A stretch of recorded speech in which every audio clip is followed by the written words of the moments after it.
Ribeira. E essa casa acolheu esse debate, pela discussão sobre as comunidades tradicionais, a questão socioambiental. A gente foi super bem acolhida. Eu vim na condição, naquela época, de candidata a deputada estadual, e marcou muito o Vale do Ribeira poder ter um espaço tão privilegiado como é aqui, Casa das Cidades, para debater a sua realidade, né, que é uma região aqui do Vale do Ribeira. Pois é, e hoje estou aqui, fiquei sabendo agora, depois que cheguei, que o ponto alto é uma festa, ok, então nós vamos nos disciplinar aqui para falar pouco. Estou brincando no sentido que já foi colocado um encontro bastante informal, e eu venho com a disponibilidade de contribuir neste debate. Não sou a pessoa do Ministério, não componho a equipe do Ministério que está na implantação dessa política no dia a dia.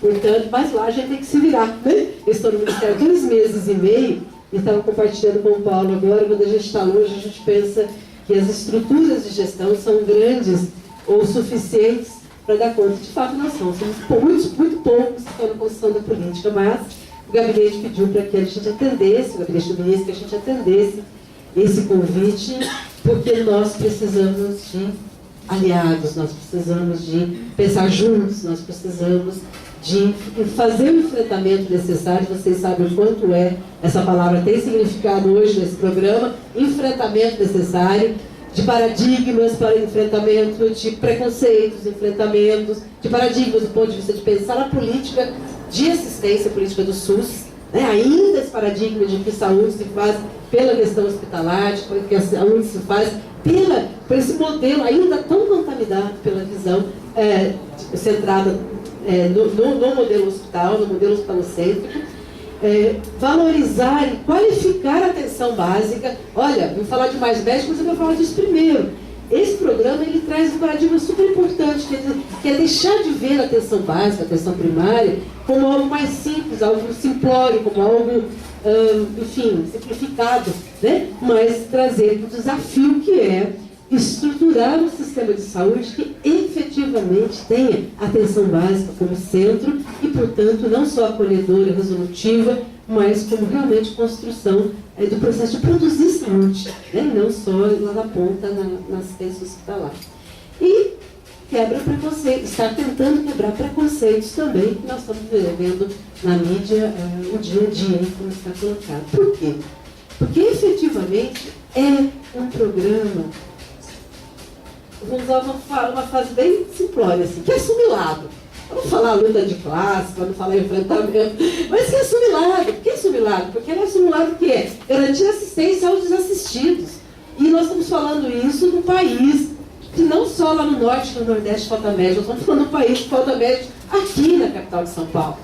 Então é garantir assistência, ninguém está falando que só médico é importante, mas o profissional médico é quem falta nesta equipe multiprofissional que o Ministério e o SUS se estrutura. O SUS não se estrutura só também na figura do médico, ao contrário, é a equipe multiprofissional. Mas o profissional médico está fazendo falta no país tendo essa equipe multiprofissional. Portanto, garantir assistência aos desassistidos é um enfrentamento. E enfrentar uma categoria altamente organizada, que bom, mas também do ponto de vista de classe, que vem de uma origem.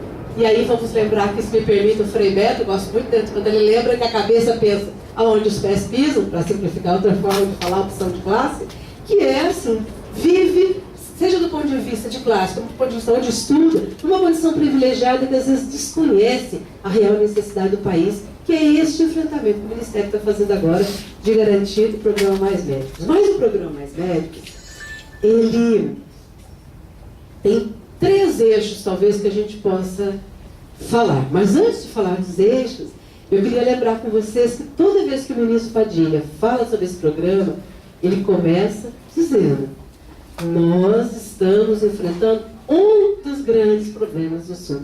O Ministério não desconhece N outros gargalos que a gente tem, ainda de infraestrutura, ainda de organização e estruturação de políticas para as várias áreas. Por exemplo, saúde do deficiente, pensar em inclusão dos portadores de deficiência física, não existia nada no SUS que desse conta, está estruturando agora uma política chamada Viver Sem Limites, para dar um exemplo de quantos desafios nós temos, não só de estruturar os hospitais, reformar, construir, ampliar vagas, enfim, mas uma série de desafios.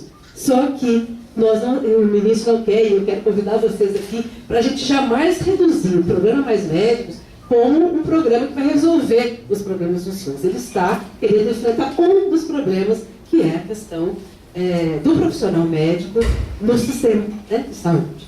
E quando eu falava de 3 eixos, e o Paulo vai me ajudar muito nisso, acompanha também, um é a gente pensar que a questão, toda a estratégia ligada à formação do profissional médico. Então, é a estratégia de ampliar vagas, de abrir universidades em regiões onde não tem, de mudar o currículo da formação médica, que é uma das grandes polêmicas que gerou aquela questão do segundo ciclo, dos 2 anos. Né?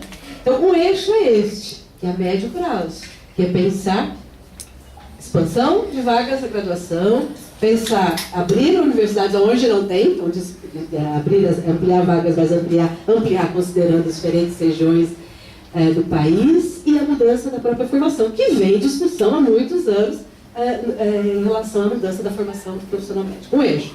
O outro eixo, a questão da formação de especialistas no SUS, né?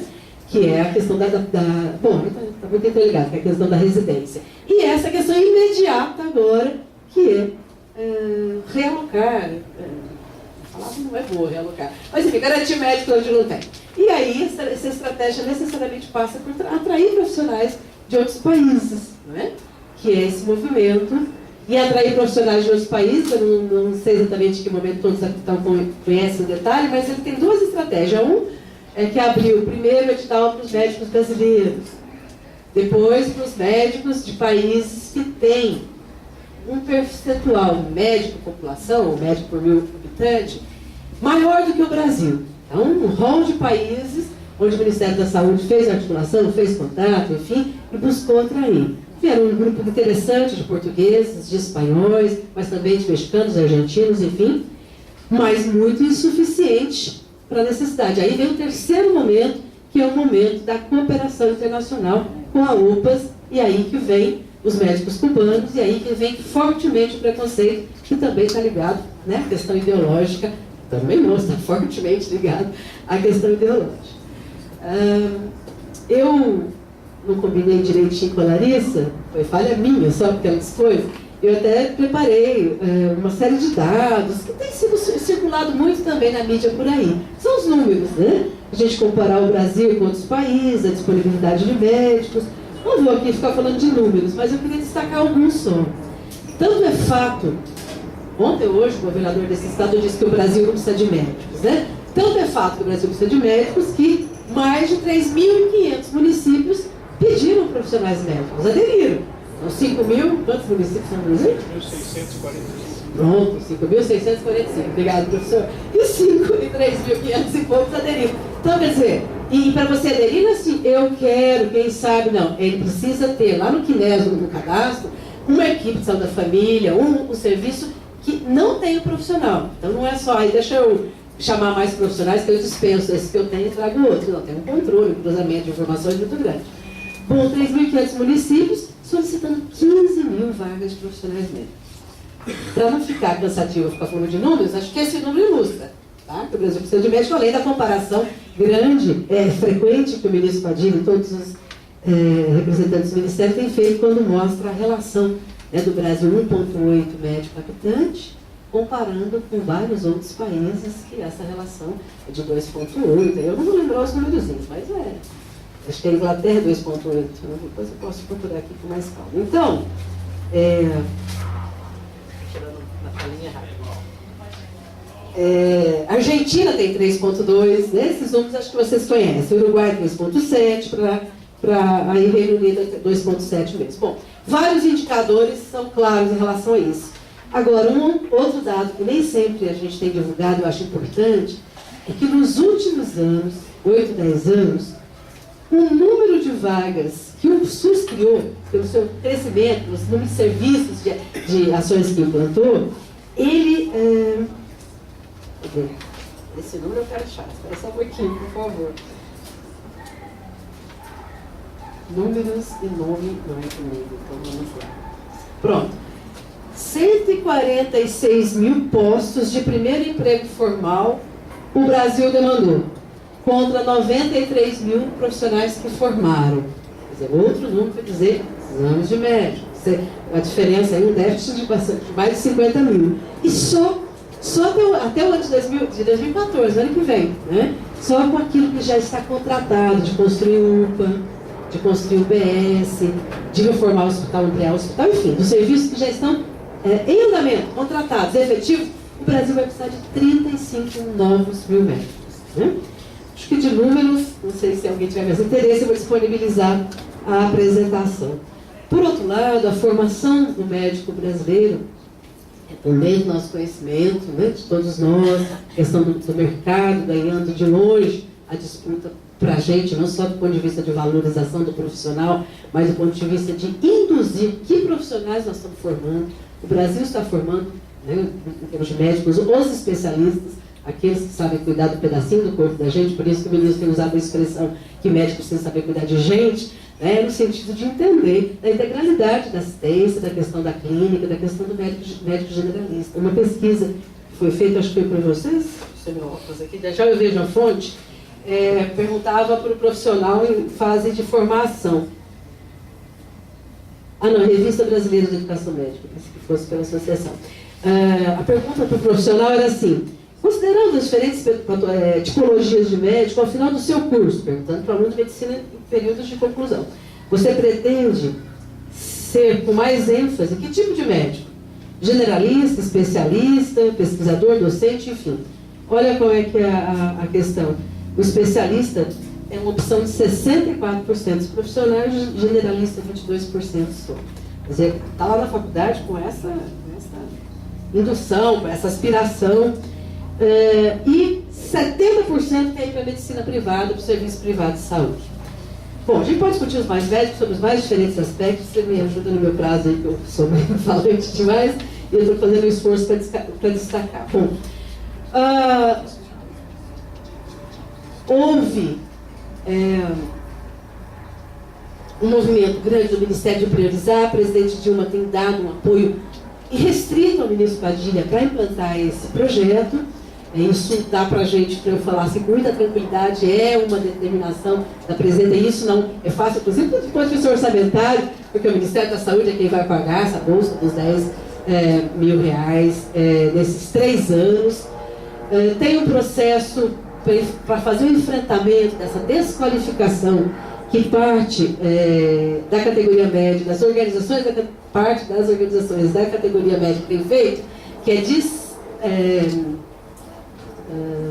desqualificar a atenção da medicina cubana ou do atendimento médico. Está estruturada uma rede de apoio, de supervisão, de formação muito grande para todos os médicos, não só os cubanos, né? A relação das universidades participando, tem uma instância no Estado, eu não lembro se chama colegiado, enfim, uma instância colegiada, de qualquer forma, em cada Estado para acompanhar o trabalho desses profissionais. Os enfrentamentos vocês viram, desde fazer inscrição falsa para criar essa dificuldade toda no desgaste. Agora está acontecendo, por isso que vocês me perguntarem, quantos médicos brasileiros ou estrangeiros realmente estão nos municípios? O Ministério não tem esse nome, porque, infelizmente, os profissionais estão indo para o município, fizeram a inscrição, chegam no município, não tem um acordo para cumprimento de carga horária reduzida, ou seja, não dá, tem que cumprir realmente as 40 horas, está havendo uma desistência bastante grande. Esse bastante, não sei dizer quanto é, nós vamos ter esse balanço na terça-feira próxima, terça ou quarta-feira próxima, não me lembro, com relação a esse balanço. Da primeira fase da inscrição dos profissionais, homologou-se, foi até o município. Nessa fase agora que ele assumir, estão acontecendo algumas desistências. Não é? Bom, só para concluir, porque eu não sei se vocês estão mais interessados no debate, mas, enfim, desses enfrentamentos ou a própria estruturação do programa, eu só queria lembrar que o programa está estruturado a partir de uma medida provisória. A gente tem até novembro para votar. O debate que o ministro Padilha fez no Congresso, agora na Câmara, 2 dias atrás, foi um debate bastante qualificado, onde a gente vê que as organizações, ou quase todas, dos profissionais médicos, continuam com uma posição bastante contrária ao programa. Por outro lado, a avaliação que nós temos é que a sociedade já compreendeu a importância do programa, entende essa dimensão que nós estamos falando só dos médicos, eu acabei esquecendo de falar isso, tem um volume de investimentos bastante grande para reformar a UPA, isso eu vou destacar. Quando fala, mas o profissional vai lá e não tem estrutura. Tem 2 projetos que estão vinculados. Quando o município solicita, faz a extensão para o profissional, ele tem que mandar fotografia da unidade básica onde aquele profissional vai trabalhar. Ou a unidade tem que estar bonitinha, ou seja, reformada, adequada, ou ele já tem que ter feito adesão no projeto de construção ou reforma, no caso reforma, das UBS, um projeto grande de investimento pelo Brasil todo, além dos hospitais que estão sendo reformados, mas o médico não atua nos hospitais. Acho que vocês têm clareza disso, não é? Isso aí, acho que também, para quem não tem, eu vou destacar. Por que tem a questão do revalido e não do revalido? Exatamente em relação aos médicos estrangeiros, exatamente porque ele foca, ele restringe que o médico vai atuar somente no âmbito do programa Mais Médico, portanto, naquele município, naquela unidade pelo qual se inscreveu. O que não impede de fazer o revalida quando houver, mas aí ele não vai estar no âmbito do programa, aí ele vai trabalhar, exercer medicina, como ele e outros profissionais fazem, estrangeiros fazem no Brasil. É outra discussão. Neste programa, das questões que também são positivas do ponto de vista da relação com a categoria médica é esse entendimento.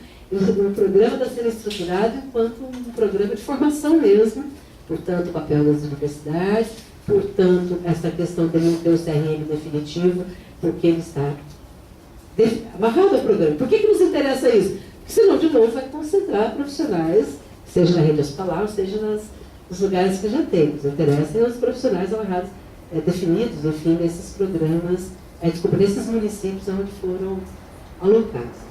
Falar sobre o programa Mais Médico, tem um pau de abordagem, eu realmente não os conheço, não sei o nível de interesse por onde vou parar de falar aqui, porque a gente pode conversar melhor, não é? Nível de abordagem que eu falo, que é entender a reação da sociedade, entender a reação dos estudantes, entender a reação dos profissionais médicos. Outra questão é deixar mais claro para vocês o rol de investimentos que o Ministério está fazendo, amarrado à alocação de médicos, enfim, tem uma série de coisas para conversar. O que já vale a pena, só para nivelar, vocês, todo mundo está com a informação, o Ministério da Educação e da Saúde, num diálogo importante, posterior a ter lançado lá o segundo ciclo com 2 anos, requalificou esse debate e hoje a proposta é 1 ano, onde passa a ser obrigatória a residência para todos os residência médica para todos os profissionais com 1 ano. Portanto, você tem aquela questão de ter atuado no SUS, garantido para todos os profissionais, esse período de residência médica com esse enfoque e 1 ano só e não mais 2. Isso foi um ponto de conflito bastante grande e eu acho que não me cabe aqui aprofundar o debate, porque eu realmente não acompanhei, mas tem a comissão de especialistas no MEC, chamou a atenção de que o processo de construção estava no outro caminho, o governo teve a humildade, reviu e você tem essa outra proposta, não é? Muito obrigada pelo convite de estar aqui com vocês. Eu realmente apontei algumas questões que a gente pode conversar melhor e o Paulo aqui, com certeza, vai abordar aspectos bastante interessantes. Nós já combinamos de não brigar, sabe? Então a gente já está aqui em paz. Muito obrigada a vocês pelo convite.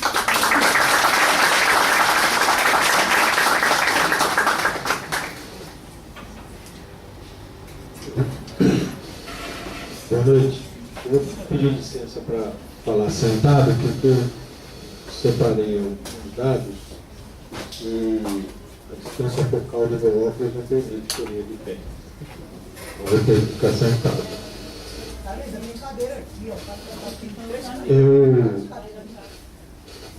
Tá cheio de espaço aqui, tem muita gente. Tudo bem que a festa é mais legal que o debate, mas a gente fica um pouquinho aqui, depois eu todo mundo. Nos ajeitamos. Está cheio de lugar aqui. A gente escoveu o dente, não está com nevado.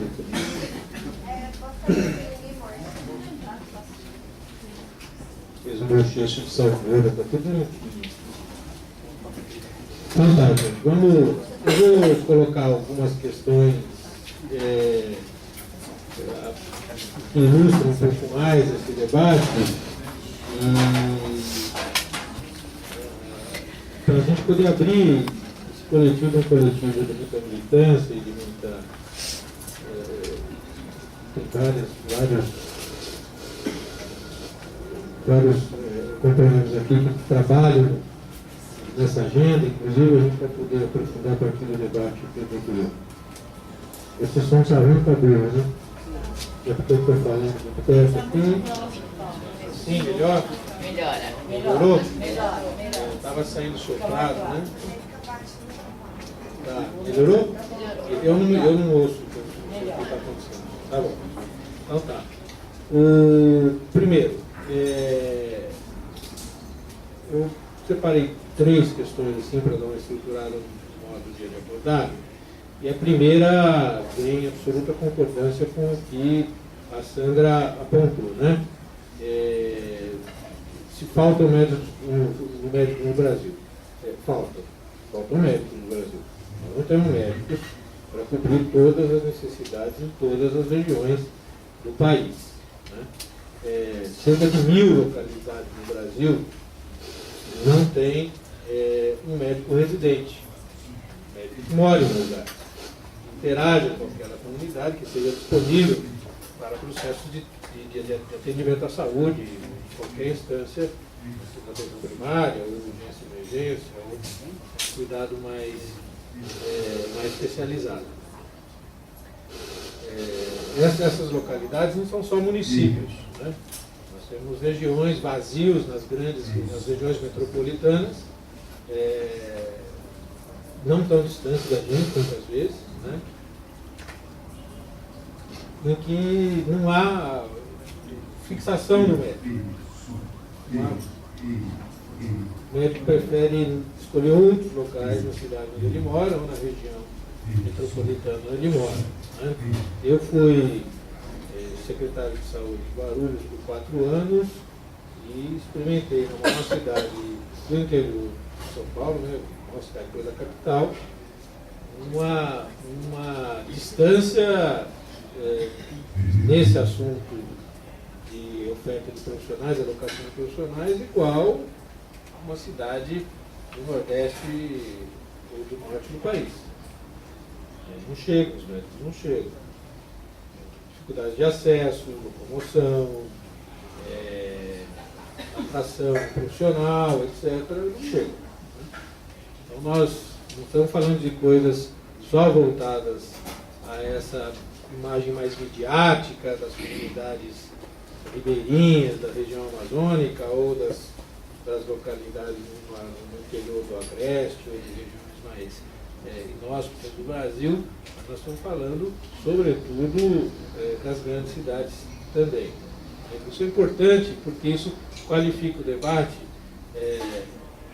num segundo aspecto, né? Que é se os médicos que nós temos não servem.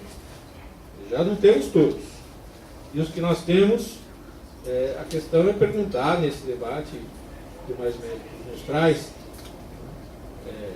se esses médicos nos servem como profissionais de saúde formados da forma que são formados.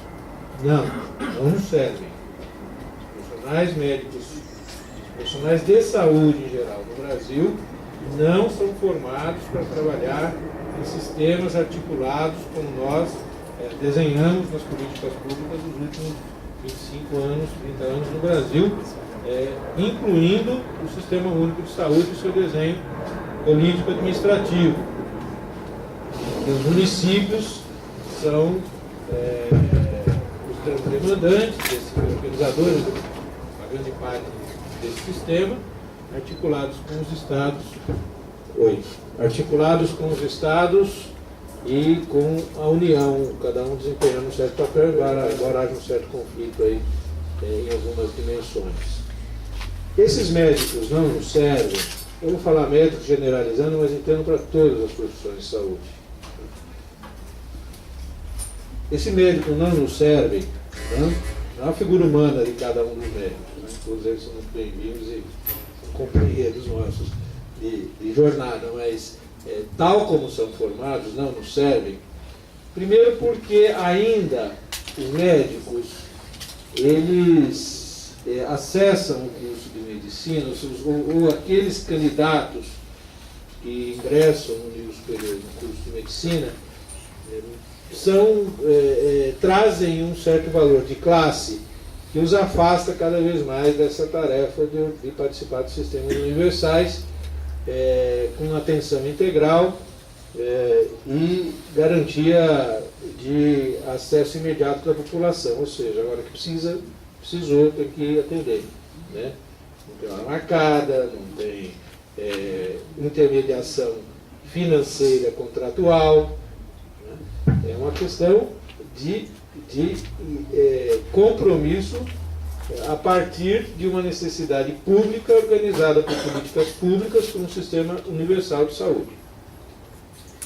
Esse profissional, esse médico, também é formado, né, de tal maneira que ele acaba tendo uma alta dependência tecnológica para as suas práticas. Ele tem muita dificuldade de exercer as práticas de assistência e cuidado em saúde sem um aparato tecnológico muitas vezes desnecessário. Nem sempre desnecessário, mas muitas vezes desnecessário, especialmente na escala em que o mercado brasileiro de oferta de tecnologia oferece e de alguma forma acaba influenciando de forma decisiva no arranjo dos sistemas de saúde e dos serviços de saúde. Nós não precisamos de mais tomógrafos no eixo do Espigão da Paulista do que tem o Canadá. No eixo da Paulista, começando no HC, terminando lá no Hospital de Servidão Público Municipal, e passando por hospitais desativados, como o Humberto Primo, inclusive, nós temos mais tomógrafos instalados do que o Canadá, que tem 30 milhões de habitantes. Só no Espigão da Paulista. Passa pelo complexo do HC, passa pelo Hospital do Coração, passa pelo 9 de Julho, passa pelo Sírio-Libanês, passa pelo Santa Joana, e assim vamos. Não é? Passa pela Beneficência Portuguesa. Ou seja, a alocação de tecnologia que acaba influenciando a formação do médico é desnecessária, como prática e como recurso de acesso à população. É porque está concentrado. Nós temos um médico brasileiro, ele não sai com competência decisiva para a sua prática depois que ele termina a graduação. Ele faz a graduação já na expectativa de fazer uma residência médica. Ele não se sente seguro, isso em várias pesquisas qualitativas que entrevistam médicos, eles não se sentem seguros para enfrentar o serviço de saúde com a graduação. E o currículo é feito de tal forma que os estimula, durante a graduação, a descobrir algum interesse específico para depois ele completar a sua formação nos cursos de residência médica, que são oferecidos na metade da necessidade dos médicos. Então, tem metade das vagas de residência médica em relação às vagas de graduação, ou seja, metade dos médicos concluem o curso sem segurança para praticar a medicina, né? E vão esperar uma oportunidade no momento seguinte, porque ele não está garantido a ele o ingresso num curso de residência. Para vocês terem uma ideia, nós temos como isso, esse volume, e eu trouxe para mostrar a contradição das entidades médicas no ataque ao mais médico. Que é certo que o programa tem uma série de necessidades de desenvolvimento e apuro, né? E isso precisa ser discutido com as entidades médicas, não há dúvida, né? No entanto, um próprio estudo feito pelo Conselho Federal de Medicina e pelo Conselho Regional de Medicina de São Paulo, recentemente publicado, chamado Demografia Médica no Brasil, está disponível na internet, nessa forma de edição muito bem acabada, portanto é fácil de acessar, um desses dois órgãos. Tem um quadrinho aqui que mostra que nós temos, os números, a Sandra já trouxe, são esses mesmos, são dessa ordem mesmo, né? Nós temos generalistas no Brasil, menores com menos de 29 anos, cerca de 46 mil profissionais, ou quase 90%. esse número vai caindo de idade a idade porque eles vão deixando essa condição, eles assumem essa condição inicialmente como prática e eles vão buscando insistentemente processo de especialização, né, a ponto de chegar a níveis menores do que 40%, 35%. Ou seja, de 90% cai para quase 2/3 disso, né, cai de 2/3 disso, mostrando que o mercado de trabalho incentiva a formação de especialistas e capta ou recupera ou premia, vamos dizer assim, o médico especialista. E com essa extração do médico de classes sociais, vamos dizer assim, médio, né, que já traz implícito um valor social, um valor de classe, que o distancia das reais necessidades e da compreensão do que é o atendimento da população em caráter universal, a gente também tem um distanciamento do médico da equipe de saúde. Porque os outros profissionais de saúde variam mais de extração social em termos de classe social, né? Quem procura outros cursos na área de saúde normalmente não vem das camadas mais altas, ou aquilo ali, é isso que a Avenida estava, depois você comenta essa história do Canadá Baixo, Canadá. Portanto, no processo de trabalho médico, não só pela sua prática, mas pela sua relação social, ele acaba se distanciando da equipe. O que dificulta processos coletivos de trabalho em competência compartilhada de forma intersetorial, que é muito mais impactante do que só concentrar na consulta médica, o que, se tivéssemos todos os médicos que precisássemos ainda, não seria o modelo adequado, porque a conta a gente não faz assim, a gente faz a conta do acesso baseado em várias oportunidades de acesso ao serviço de saúde e de cuidado em saúde. Destacaria aí os profissionais da equipe de enfermagem como um exemplo da descoordenação que existe hoje em termos de arranjo de serviço. E uma última questão para ativar o nosso debate é se o SUS está estruturado para avançar na sustentação de um modelo universal de acesso ao cuidado em saúde. Em parte, ele, como modelo gerencial e organização política, o SUS está praticamente acabado. Ele é um dos modelos mais avançados que nós temos, principalmente para países que tomam a decisão política que nós tomamos, histórica, de garantir acesso universal através de sistemas públicos de saúde. No entanto, ele vem sofrendo uma contradição enorme do ponto de vista do financiamento. Pela primeira vez na história das políticas públicas do Brasil, uma história recente nossa, dos últimos 40 anos, vamos dizer assim, que essa agenda está mais explícita e vai se consolidar na Constituição, nas lutas anteriores e nos processos posteriores à Constituição, nós temos o gasto privado em saúde superou o gasto público, primeira vez. Não é? Em todos os outros países que ainda não resolveram essa questão muito bem resolvida, como o Brasil, dos sistemas universais, esses gastos são em torno de 2/3 do gasto público para 1/3 do gasto privado.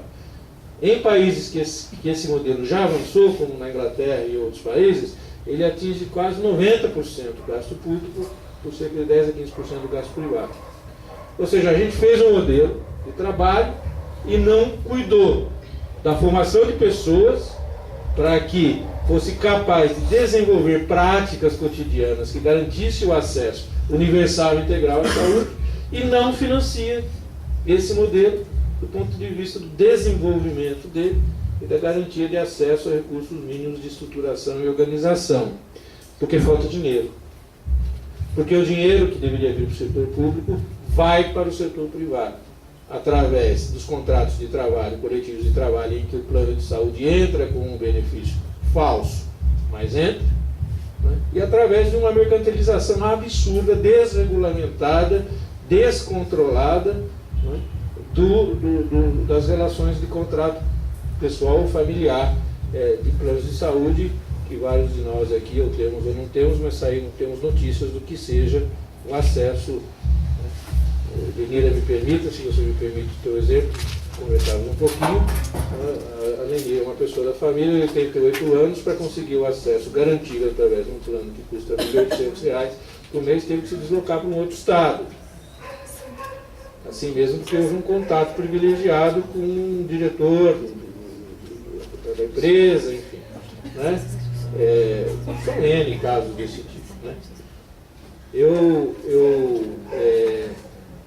acho que, para a gente começar o debate, acho que tem os elementos que a Sandra trouxe, e esse que eu procurei agregar, em defesa do Mais Médicos, vou deixar bem claro isso. Essa é uma agenda muito corajosa do governo federal, como disse Padilha, não há dúvida, ele tem que comprar e comprou, e está comprando, vai comprar, ainda tem muitas brigas pesadas pela frente, mas está correto, né?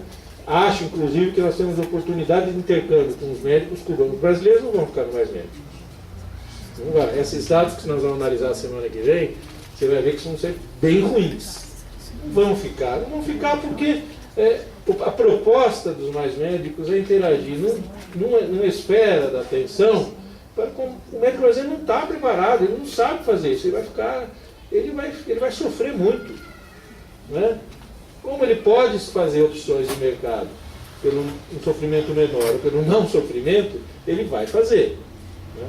Acho que a vinda dos médicos cubanos nos dá uma oportunidade imensa de intercâmbio para a discussão e reorganização do processo do trabalho, porque eles vão fazer bonito onde eles se localizarem, com tecnologia ou sem tecnologia, porque eles sabem lidar com isso, eles sabem atender esse serviço, né?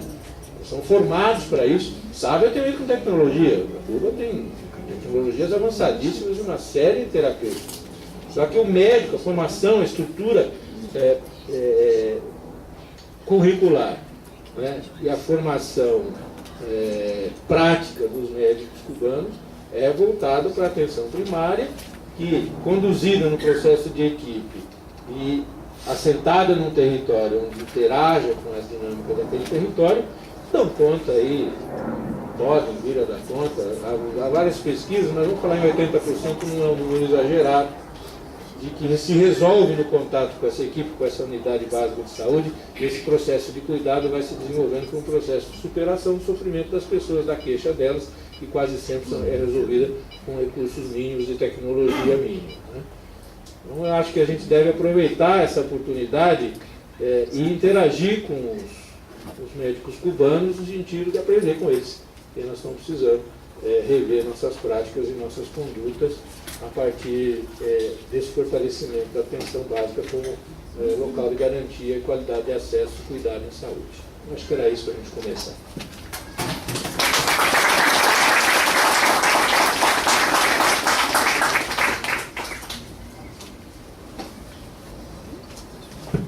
A gente vai abrir para perguntas agora. Eu vou pedir para todo mundo, quem quiser falar, se inscrever com a Aline. Tem uma coisinha também, a Casa da Cidade vive de doação, a gente não tem nenhum convênio com nada assim. Então a gente vai passar um caixinha, aí quem puder colaborar com a gente para manter a casa. Acho que a gente pensou em fazer rodadas de 5 perguntas. Tá razoável? Pode ser? Quem quer ser o primeiro? Seu Isaías, pode ir? Vou começar. O resto se inscreve aqui com a Aline, por favor. 2 minutos cada pergunta, por favor. Boa noite, né? Queria cumprimentar aqui a mesa, a Sandra, né? E o Paulo, viu? Bem-vindo do lado do Ministério para vir aqui debater com a gente, porque é muito pertinho, né? Mas é importante. Primeiro eu vou me identificar, né? Meu nome é Isaías, né? Eu sou conselheiro e gestor de saúde, né? Aqui na zona noroeste, viu? Desde quando a Marta saiu, eu estou nessa batalha da saúde, né? E agora eu fui eleito delegado na Conferência Municipal de Saúde para defender o Sistema Único de Saúde e o Mais Médico, né? Foi uma das propostas que nós votamos e aprovamos na nossa conferência, na nossa região, né? Nós vamos debater duro sobre esse projeto, porque o projeto é importante, né? Porque 10 anos que nós estamos lutando na nossa região pelo programa Saúde da Família. No final do ano nós conseguimos três equipes na nossa região e ficou 5 meses lá com o pessoal tudo contratado, que é 3 equipes, 3 médicos, mas não conseguia vir médico. Os médicos quando vinham, eles estão acostumados aquele negócio da propina, viu? Eu acho que sim. Né? É Pirituba, parada de Taipa, né? 3 equipes, nós precisávamos de 3 médicos. Os médicos quando vinham aí, eles queriam trabalhar o seguinte, eles queriam trabalhar 30 horas e ganhar 40 horas. Veja bem como eles estavam acostumados, viu? Entendeu? O salário do médico, na nossa região lá, que é periferia, é 8 mil reais. Poxa, nem assim, a presidência, dando um salário de 10 mil, os médicos não querem vir trabalhar, pô, é brincadeira uma coisa dessa, viu? Eu acho o seguinte, eu acho que tem que pensar muito bem a presidência lá, ou senão o deputado federal, tem que aprovar também um projeto aí sobre concurso público regionais, né? Regionais, né? Diferenciado, né? Porque os médicos não querem ir para a periferia. E na periferia é onde o povão precisa de médico, né? Precisa mais de médico. Porque no centro da cidade, pessoal, a maioria é gente que tem plano de saúde. Na nossa região, na periferia, não tem. O pessoal é tudo gente carente. Então precisa pensar muito bem, além desse programa Mais Médico, e aprovar um projeto de lei que seja um salário concursado diferenciado para a periferia, né? Porque já tem diferenciado, mas aumentar mais, para ver se os médicos vão para a periferia, né? Obrigado, viu?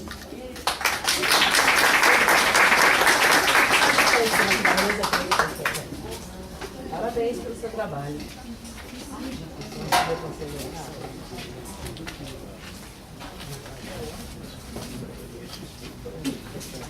Eu acho que essa discussão dos médicos estrangeiros e não médicos estrangeiros veio a calhar. Durante mais de 25 anos, o Paulo sabe disso, eu acompanhei toda a luta do SUS nesse país, a Constituição do SUS. E a Constituição do SUS. Há quanto tempo nós não conversamos sobre a política de saúde nesse país enquanto direito universal, não das classes baixas, como eu costumo dizer, ao invés de falarem de população de mais baixa renda, não? Disfarçando uma questão de luta de classe, quem tem direito, as classes altas têm direito à saúde, não? E as classes baixas não têm. Enquanto o SUS é um sistema que, desde o seu nascedouro, propunha atendimento universalizado. Acho que outra questão que eu gostaria de escutar vocês falarem um pouco é sobre medicina preventiva. Você não precisa de um especialista para a medicina preventiva. Você precisa de um bom generalista, com uma boa formação, com uma especialização em medicina preventiva. Com isso, você reduziria os custos do sistema em grande escala. A terceira questão que eu queria colocar para vocês é que eu morei em um país chamado Moçambique, logo depois da Revolução, e que até 74 o negro não entrava na faculdade. Portanto, os médicos que tinham em Moçambique eram brancos. Com a Revolução, a maioria desses médicos saíram do país.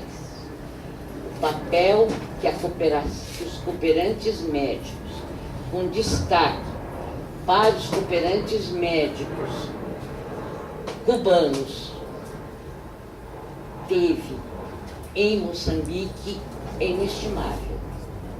Com toda a precariedade que o governo moçambicano tinha, a presença dos cooperantes cubanos na área de saúde é um caso exemplar na minha vida.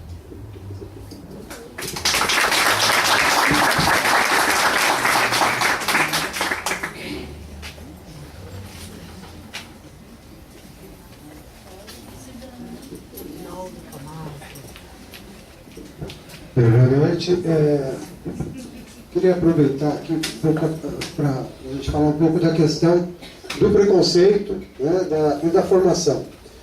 Eu, durante 6, 7 anos, eu estive no programa Luz para Todos, que é um programa de eletrificação rural, embora tenha tudo a ver, aparentemente não tem nada a ver com saúde, mas está totalmente relacionado, que fez uma revolução nesse setor da eletrificação rural no Brasil. O Brasil hoje tem praticamente 99,7% das residências rurais atendidas. Mas durante muito tempo não se fez isso por conta da formação dos engenheiros, que não aceitavam, né? Os engenheiros tinham uma visão de que o atendimento tinha que ser sempre o que se chama de um estado da arte, né? Então nós vamos trabalhar abaixo do estado da arte. Então, se a gente pode fazer uma ligação de um custo menor, com um sistema tecnológico confiável, eficiente, eficaz, mas ele não é aquele que está no estado da arte, não faz. E por conta disso se deixou, durante muitos anos, uma boa parcela da população brasileira no escuro. Tá? Então, eu trago essa questão porque a questão do atendimento médico no Brasil tem uma deformação que vem de muito tempo. Eu lembro no final dos anos 70, o Plínio Marcos, ele chamava atenção que hoje os médicos, daqui a pouco os médicos vão ser especialistas em unha do dedinho do pé esquerdo. Né? Ele falava isso lá no começo dos anos 70, então, no final dos anos 70, então é disso que nós estamos falando. Houve um processo para isso. Houve um processo de formação ou de deformação dessa categoria. Né? Existe muita gente querendo trabalhar e eu acho que o esforço do Ministério de fazer esse programa, ele tem que ser levado a ferro e fogo, buscando inclusive o apoio de todos os prefeitos que assinaram abaixo-assinados pedindo a contratação de médicos estrangeiros, que a gente viu nos últimos 2, 3 anos, em todos os encontros de prefeito de Brasília, esse abaixo-assinado circulava pedindo a contratação de médico estrangeiro, que eu também veio lá do Vale, lá de Cananéia, onde você foi diretora de saúde também, e sabe que lá, para você colocar um médico lá com salário de 20, 25 mil reais, você não consegue. Tá? Obrigado.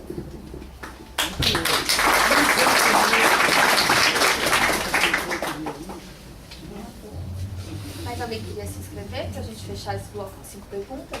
Eu gostaria. Jorge. Leonardo, desculpa. Alô. Bom, meu nome é Rodrigo, eu sou de Santo André. Olha, eu acho que a gente tem, todas as gestões municipais, estadual ou nacional, o desafio é colocar de humanizar o sistema de saúde. Inclusive, isso é desafio realmente, desafio de governo. Né? E aí a gente fala, como humanizar, como é uma coisa fácil, né? Quando a gente fala de humanizar, porque como é que a gente vai humanizar um serviço de saúde quando a gente trata de ser humano? Né? O ser humano carrega todos os preconceitos, todos os valores que colocam. Então, esse médico que a gente está falando de Minas Gerais, que falou que quando tiver erro médico não vai atender, que humanização você pode ter com uma pessoa dessa? Né? Então, a dificuldade da humanização é uma coisa, né, que é tremenda. E aí, lá em Santo André, a gente está tendo uma experiência, está com 60 servidores responsáveis da educação sendo formados para entender mais a juventude, né? Porque não adianta, você não vai atender melhor o público se você não entender esse público primeiro. A forma como ele chega, os seus conflitos e por que ele chega naquela situação, né? E aí, a gente vem há 6, 7 semanas aí incentivando e fala, olha, não é um jovem que não quer nada com nada, é a escola que não oferece e não dá uma realidade, não uma perspectiva para ele. Aí na 8ª semana precisa falar assim, mas o jovem lá não quer nada com nada. Eu falei, o que a gente está fazendo aqui há 7 meses? Então, para a gente ver como é muito difícil, né? O processo de formação, o processo de humanização do atendimento, ele é um processo que lida com o ser humano. E quando ele lida com o ser humano, ele é um processo que é o mais difícil de ter, porque não tem regra, não tem metodologia, né? E é muito difícil. Né? E, então, como que isso pode ser colocado? E aí, assim, eu penso que, eu acho que o centro de saúde é um gargalo sempre, né? A pessoa pode ser super bem atendida, mas se no final das contas o parente dela chegar a falecer, ela vai sair de lá do serviço de saúde achando que o serviço de saúde não atendeu de maneira necessária ou como é. Então é um gargalo eterno o serviço de saúde. Mas será que não está na hora de a gente aproveitar esse debate dos médicos e fazer uma coisa que a gente quer fazer há muito tempo, mas não consegue na questão da correlação de forças, que é ter um controle social mais intensivo? Quando eu falo controle social intensivo, eu falo de avaliação direta dos médicos.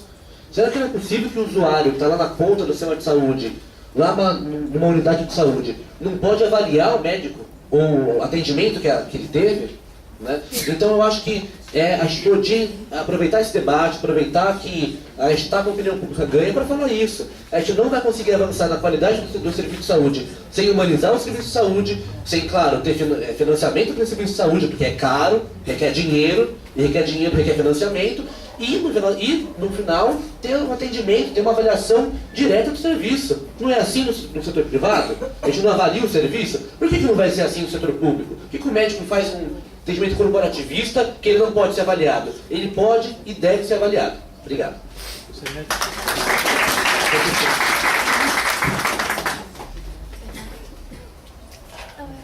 Léo.